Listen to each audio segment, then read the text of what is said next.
हमारा टॉपिक है नवीन राज्यों का उदय। इस क्रम में आज हम अवध को देखते हैं।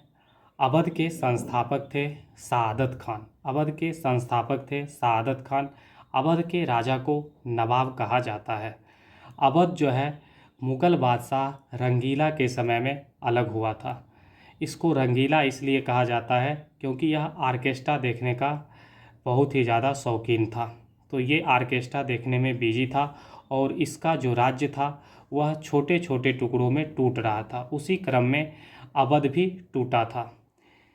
ईरान में एक शासक था जिसका नाम था नादिर शाह। इसको ईरान के नेपोलियन के नाम से भी जाना जाता था। इसने अवध पर आक्रमण किया धन दौलत लूटने के लिए। नादिर शाह जो था वह लुटेरे मानसिकता का था।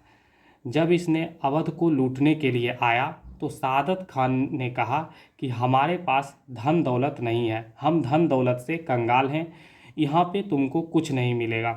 तुमको आक्रमण करना है तो दिल्ली पर आक्रमण करो और वहाँ यदि तुमको धन दौलत नहीं मिलेगा तो तुम वापस आना और हमको काट देना। लेकिन यदि तुमको धन दौलत मिल गया तो तुम वापस ईरान चले जाना। तो नादिर शाह ने क्या किया, 1739 ईस्वी में नादिर शाह ने 1739 ईस्वी में अवध से दिल्ली चला गया आक्रमण करने के लिए।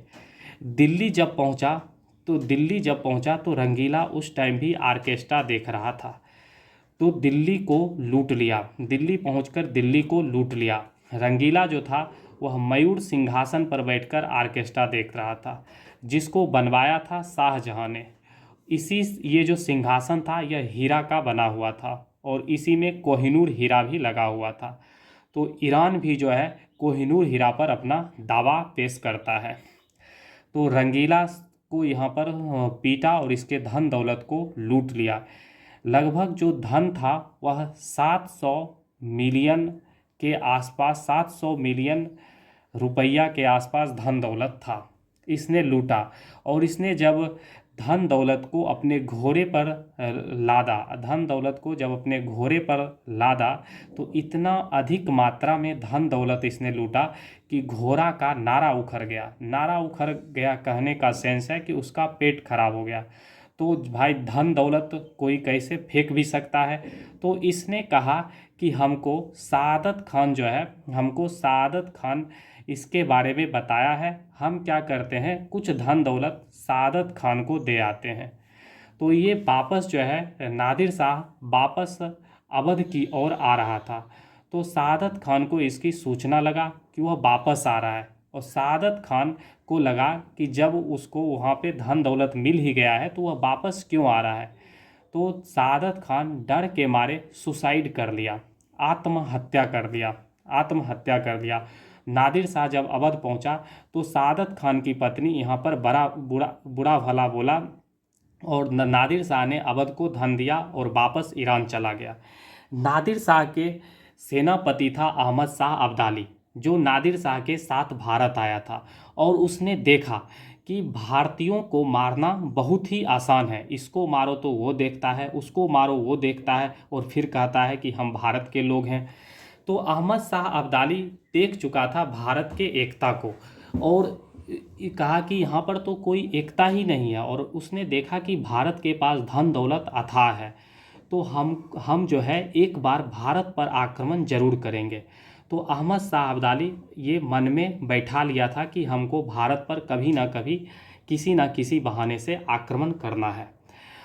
और यहाँ रंगीला तो आर्केस्ट्रा देखने में ही बिजी था। और मराठा 1737 ईस्वी में मराठा भी दिल्ली पर आक्रमण किया। मराठा भी 1737 ईस्वी में पेशवा बाजीराव के समय में दिल्ली पर आक्रमण किया और इसने भी आधा धन जो है मराठा लूटा और आधा धन जो है जो बचा खुचा था वो नादिर शाह लूट के चला गया। मराठा जब दिल्ली पर आक्रमण किया और यहाँ से धन दौलत लूटा तो रंगीला एक्स्ट्रा पैसा दिया मराठा को। रंगीला जो था वो एक्स्ट्रा पैसा दिया मराठा को कि तुम हमारी सुरक्षा भी करेगा, यदि हमारे ऊपर कोई आक्रमण करेगा तो मराठा जो है तुम हमारा सुरक्षा करेगा।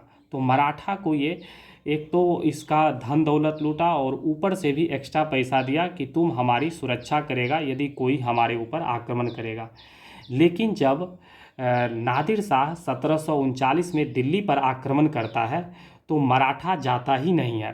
तो मराठा जो है दिल्ली जाता ही नहीं है, मराठा दिल्ली जाता ही नहीं है। तो यहाँ से आपको भारत का भविष्य दिख रहा है।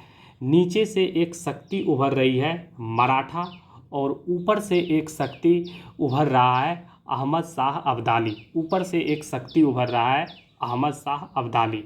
मराठा जो था बहुत ही ज़्यादा शक्तिशाली था। मराठा से अंग्रेज़ जो था वो डरे हुए थे। वो कहते थे, अंग्रेज़ कहता था कि हमको जो है यहाँ पे युद्ध नहीं करना है, हम जो है यहाँ सिर्फ व्यापार करने के लिए आए हैं, चाय बनाते हैं, लक्स बनाते हैं, तो हमको लड़ाई झगड़ा से कोई मतलब नहीं है। लेकिन अहमद शाह अब्दाली जो था वह भारत पर टुकटुकी लगाए हुए था कि हमको जब भी मौका मिलेगा हम एक बार भारत पर आक्रमण करेंगे। तो मराठा का भी उद्देश्य था कि हमको दिल्ली पर आक्रमण करना है, दिल्ली पर कब्जा करना है। और अहमद शाह अब्दाली का भी उद्देश्य था कि हमको भारत पे आक्रमण करना है। मराठा इतने शक्तिशाली थे कि इन्होंने लगातार 30-40 युद्ध लड़ा और एक भी युद्ध नहीं हारा। तो मराठा ओवर कॉन्फिडेंस में आ गया। मराठा ओवर कॉन्फिडेंस में आ गया और इसने क्या, दिल्ली पर आक्रमण कर दिया। दिल्ली पर तो आक्रमण किया ही किया और इसने कहा कि अब थोड़ा बाहर भी जाते हैं, अब थोड़ा क्या जाते हैं, बाहर भी जाते हैं। तो मराठा नारा दिया कि अटक से कटक तक, अटक से कटक तक हमारा राज्य होगा। कटक जो है ये अफ़गानिस्तान, ईरान के पास का एरिया, जो अफ़गानिस्तान का जो बॉर्डर है वो कहाँ पर है, तो कटक के पास है। कटक के पास जो है अफ़गानिस्तान का बॉर्डर है। इसने कहा कि अटक से कटक तक हमारा होगा। अहमद शाह अब्दाली जो था वो तो बहाना देख ही रहा था। तो मराठों को कहा कि तुम जो है कटक आकर ठीक नहीं किया है और इसको अंदर घुसा दिया। मराठा को अंदर घुसा दिया। मराठा को अंदर घुसा के इसको पानीपत वाले जगह 1761 में, जो बिहार में ही एक जगह है पानीपत, वहाँ पर जो है मराठा को लाता है और मराठा की इसमें हार हो जाती है। मराठा बिना मतलब के युद्ध में क्या होता है, मराठा बिना मतलब के युद्ध में हार जाता है। मराठा जो है बिना मतलब के युद्ध में हार जाता है। तो यहाँ से मराठा का क्या होता है, अंत हो जाता है। अहमद शाह अब्दाली जो है वह 1761 में भारत पर आक्रमण करता है और यहाँ पर जो है मराठा को हरा देता है। अब अंग्रेज को अहमद शाह अब्दाली देखना नहीं चाहता था और अंग्रेज जो है 1761 ईस्वी में भारत से जाने वाले थे। किंतु अहमद शाह अब्दाली ने कहा कि ये जो जगह है, ये भारत का जो जगह है ये ठीक नहीं है, हमारा अफ़गानिस्तान ही ठीक है। कभी कभी जो है समय भी जो है अंग्रेज का ही साथ दे रहा था।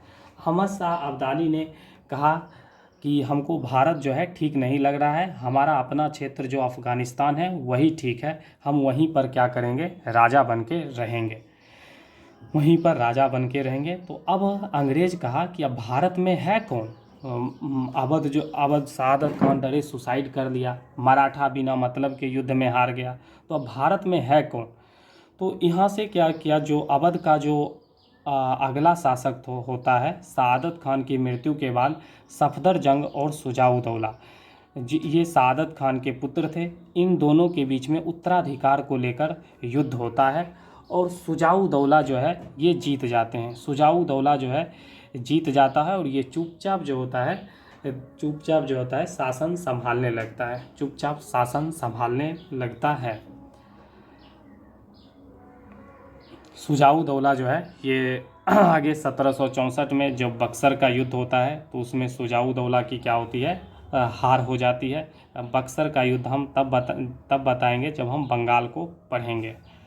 तो शुजाउद्दौला के बाद जो अगला शासक होता है अवध का, उसका नाम था वाजिद अली शाह। वाजिद अली शाह के टाइम पर अंग्रेज़ इतना ज़्यादा मजबूत हो गया था, अंग्रेज़ इतना ज़्यादा मजबूत हो गया कि वाजिद अली शाह पर कुशासन का आरोप लगाकर अवध को अपने क्षेत्र में मिला लिया।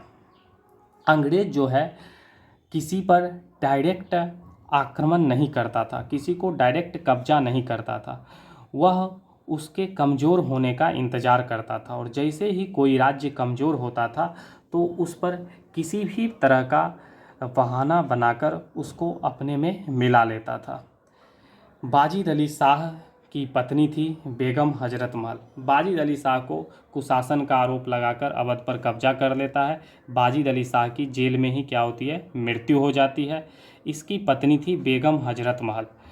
बेगम हजरत महल जो है अपनी पति के मृत्यु का बदला लेने के लिए 1857 की क्रांति में 1857 की क्रांति में अवध से नेतृत्व करती है, अवध से नेतृत्व करती है। और उस समय इन्होंने क्रांतिकारियों को पैसे से बहुत ही ज़्यादा मदद करती है, और ये बाद में जो है नेपाल चली जाती है और वहाँ इसकी क्या होती है, मृत्यु हो जाती है। और अवध पर पूरे तरीके से अंग्रेज़ों का अधिकार हो जाता है, अंग्रेज़ अवध को अपने क्षेत्रों में मिला लेते हैं। अवध जो है इसमें इससे कुछ पॉइंट जो है होते हैं, बचते हैं। 1801 ईस्वी में अवध जो है सहायक संधि को स्वीकार कर लिया। सहायक संधि अंग्रेज के तरफ से लॉर्ड बेलेजली के द्वारा लाया गया था, लेकिन पूछेगा कि सहायक संधि का जनक कौन है, तो हम कहेंगे डुप्ले। डुप्ले को हम सहायक संधि का जनक मानते हैं, सहायक संधि का जनक। अंग्रेज़ों के द्वारा सहायक संधि लाया गया था। कोई भी राजा सहायक संधि स्वीकार करता था, मतलब वो अपने सुसाइड नोट पर साइन करता था। सहायक संधि के तहत राजा के सुरक्षा में अंग्रेज का सेना रहता था। राजा को अपने क्षेत्र में अंग्रेज़ों को व्यापारिक छूट देना पड़ता था, और जब भी राजा किसी भी तरीके से अंग्रेज के खिलाफ बोलता था तो उसको गोली मार दिया जाता था। और इस प्रकार से हमने आज अवध को देखा, और आगे भी हम जो भी छोटे छोटे राज्य हैं उसके बारे में देखेंगे। अंग्रेज़ जो है हमारे ऊपर जो शासन किया वह बर्थडे केक की तरह किया। जो भी राज्य कमज़ोर हो रहा था उसको काट के खा जा रहा था। तो अगले राज्य जो है हम हैदराबाद के बारे में देखेंगे। आज के लिए इतना ही।